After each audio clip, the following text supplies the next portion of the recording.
Hello everyone, my name is Manuel and this is joint work with Christoph Koch, we're both from EFFL. And I'm going to talk about multi-objective parametric query optimization.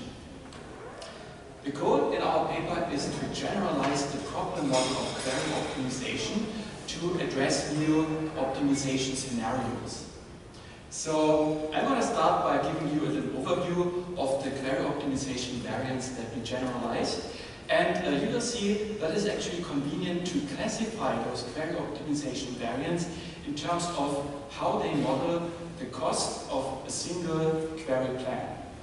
Take, for instance, traditional query optimization. In traditional query optimization, the input is a fully specified query, and you have exactly one cost metric according to which you compare alternative query plans. Usually that's execution time.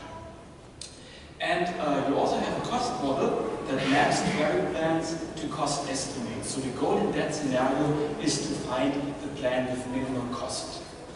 In this scenario, the cost of a query plan is modeled as a scalar value.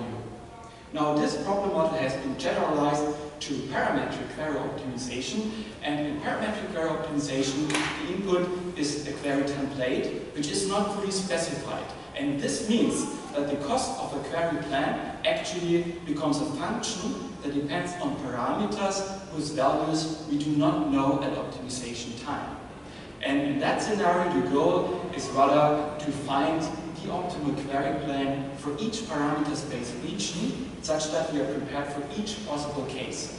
And later, once we find out the true parameter values, then we can efficiently select the optimal plan out of the plan set that we have previously calculated. And in this scenario, the cost of a query plan is usually modeled by a function from the multi-dimensional parameter space to the one-dimensional cost space. Now, the traditional model of query optimization has also been generalized in a different way, which led to multi-objective query optimization. This is motivated by scenarios such as cloud computing, where you care about multiple cost metrics on query plans. In cloud computing, for instance, you care about execution time, but you also care about execution fees. And in such scenarios, there is no optimal plan anymore, because different users might have different preferences between different cost metrics, but instead the optimization goal is usually to find the set of Pareto optimal plans, where a plan is Pareto optimal if there exists no alternative plans that is better according to all cost metrics at the same time. And in that scenario, the cost of one query plan is modeled by a cost vector, where different vector components represent cost according to different cost metrics. Now, in summary, we have traditional query optimization modeling the cost of a query plan by a scalar value. Then this has been generalized to multi-objective query optimization with cost vectors, and it has been generalized to parametric query optimization with cost functions. And now the generalization that we propose actually seems quite natural, because we propose multi-objective parametric query optimization, where we model the cost of a query plan by a function from a multi-dimensional parameter space to a multi-dimensional cost space. Here I'm introducing the problem from the theoretical perspective. We're going to make it more concrete in the following. This is the way in which we represent the cost of a query plan. The optimization goal is also a combination of the optimization goals in multi-objective and in parametric query optimization, because we want to find the set of Pareto optimal plans for each parameter space region. This means that we are basically preparing for arbitrary parameter values and for arbitrary user preferences at the same time. We are pre-calculating all plans that could potentially be relevant. So, the context of multi-objective parametric query optimization, short MPQ, is the following. It happens before runtime. As input, we obtain a query template, and then we calculate all plans that could be relevant for arbitrary parameter values and user preferences. And at runtime, we efficiently select the optimal plan once we find out the precise parameter values and the precise user preferences. So we avoid query optimization at runtime altogether.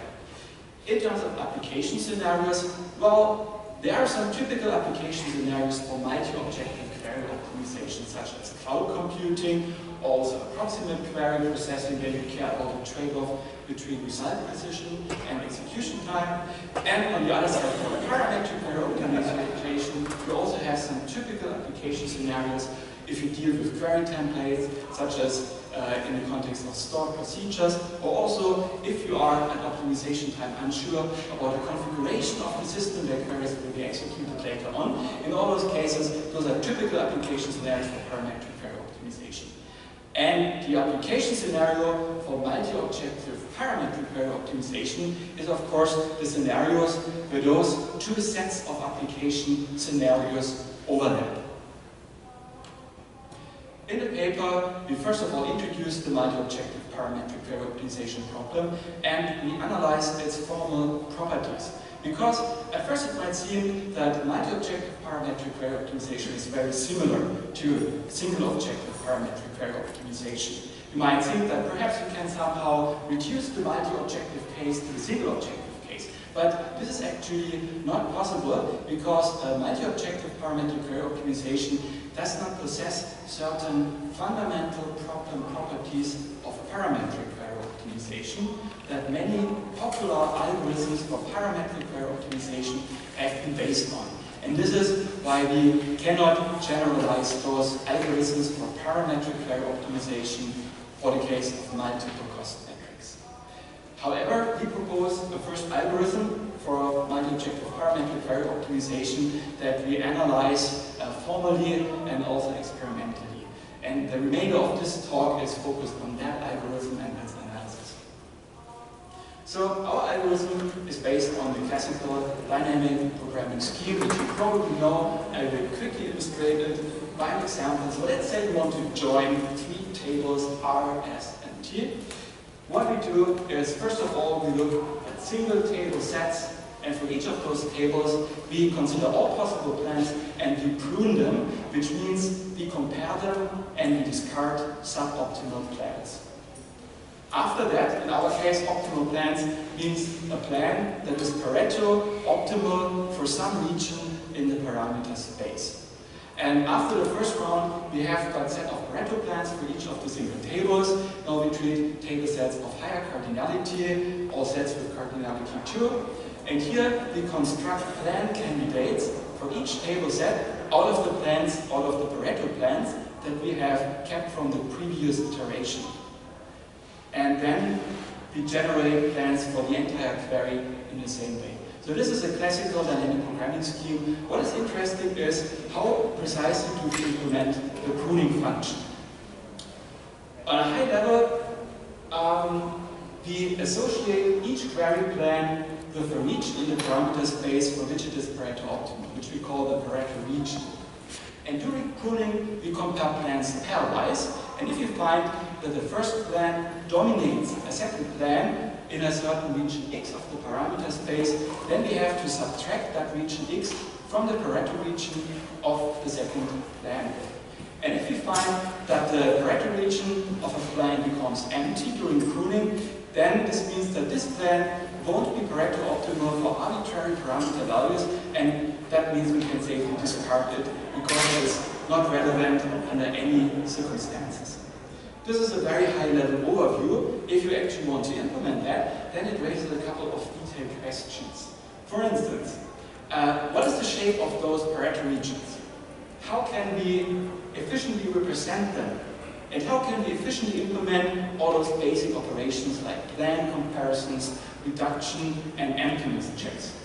And the answer to those questions depends on which family of plan cost functions we consider. In parametric query optimization, it is tradition to consider piecewise linear cost functions, because if you make those pieces small enough, then you can actually approximate arbitrary plan cost functions. And we do the same thing. We select piecewise linear plan cost functions as model, just that in our case, those cost functions are actually vector valued. And if you do so, then you can represent Pareto regions using convex polytopes as basic building blocks. A little reminder, what are convex polytopes? a convex polytope is defined as an intersection of half planes. And here you see an example for a half plane in two-dimensional space. It's basically just defined by a linear inequality. And if I use more of those half planes and I intersect them, then the intersection of them is called a convex polytope. So this is what we use as basic building blocks for our representation of Pareto regions. And in the paper, we prove that you can actually represent each Pareto region as follows. We represent Pareto regions as a union of subregions, and each subregion is a convex polytope minus a union of convex polytopes. So we proved in the paper that if you use piecewise linear Penrose functions, then you can represent any Pareto region that occurs using this formalism. And if you do so, you can also implement the basic operations using a linear programming solver, since those convex polytopes are in the end defined by linear inequalities. Let's concretize a little bit what the pruning function looks like. So let's say we we're considering a query plan, and we have some initial Pareto region where it is Pareto optimal in a two-dimensional parameter space. And now we compare that plan against a different plan, and we find that the other plan is faster in the blue area of the parameter space. And so we are considering another cost metric, which is execution cost, and we find that the other plan is also cheaper in the green area of the parameter space. This means that the other plan is dominant, it is really better in the intersection of those two areas. And this means that we have to take out this intersection from the Pareto optimality region of the current plan, and the result looks like here. And as you see, the result is actually not a convex polytope anymore because it has a hole, but we can still represent it using the formalism that I described before. And one more important detail about this, if you keep doing this pruning step, then typically you obtain Pareto regions after a while that have many holes that are defined by overlapping convex polytopes, and you actually get a representation that is more complicated than necessary. And we found that it is actually crucial for efficiency that we regularly try to simplify the representation of Pareto regions as much as possible. This pruning function is actually simplified. In reality, we need some pre-processing steps. Also, I won't tell you how the emptiness check works, but you can find the details for that in the paper. We have a complexity analysis of time and space complexity in the paper. I won't go into detail, but I'm going to address one key point, because the complexity of query optimization algorithms that use dynamic programming, it is largely decided by how many optimal plans do they need to keep per table set.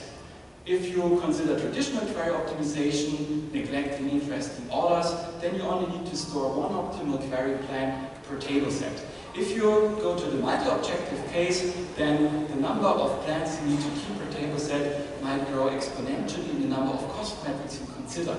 And if you go to the multi-objective parametric case, then the number of plans grows exponentially in the product of the number of parameters and the number of cost metrics. So it is a generalization of a multi-objective query optimization. It is also more expensive the more parameter and cost metrics you consider, but keep in mind that this happens before runtime.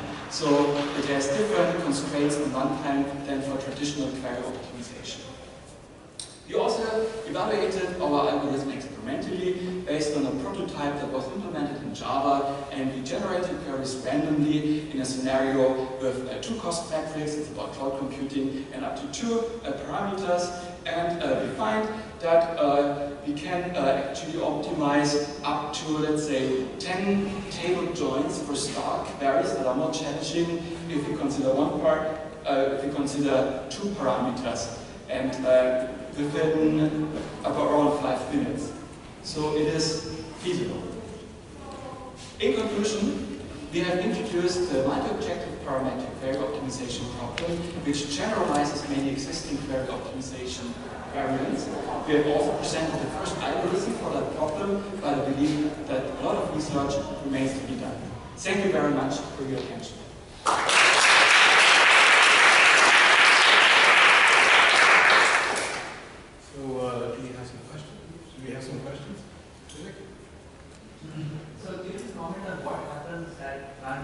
So if a query comes in, yes. how do I match it to the right plan? So if the query comes in, we have a set of plans from the optimization stage, and typically you would assume that this set of plans is not too big. So you could even just go through those plans one by one and select the plan that suits best for your current user preferences and parameter values. Otherwise, you could also think about indexing those plans such that for given parameter values and user preferences, you find your optimal plan more quickly. Yeah, so the paper is concerned with generating those plans. Is this function that includes user preferences and the parameter values? Well, the way in which you select between those plans is actually orthogonal to how you generate those plans. There are many possibilities. So for the parameter values, typically I would assume that you are given concrete values. For user preferences, there are different possibilities. We actually had some papers on multi-objective query optimization where we experimented with different variants. One possibility is that the user formalizes the preferences in advance using, for instance, weights between different cost metrics and cost bounds on those cost metrics. Another possibility would be to show a visualization to the user of possible cost trade-offs for a given query. And then basically the Parametric frontier for the current parameter values. And then the user can simply select the optimal plan by clicking on it, for instance. Yeah. Okay, I think we have time for one more question. And I have a question for the time for optimizing. You can make that time down and be where you measure the time. What sort of usually working on cascades or what optimization framework do you use? So we used a prototype that was implemented from scratch in Java, and it is based on this dynamic programming scheme. So basically, why do you use any of the open source or what you have available database? Well, I was first considering doing it in Postgres, but it requires some changes to your optimize because you need to integrate it with the linear programming solver. So to me, it was easier to do it in Java in order to implement a prototype. Basically, the cost model has an impact on how much time you take. It's not the... Certainly. I mean, also if you choose different scenarios. Sure. So I mean, it depends on how many cost metrics you consider primarily, and then how many parameters you consider. So this one was based on a Java implementation.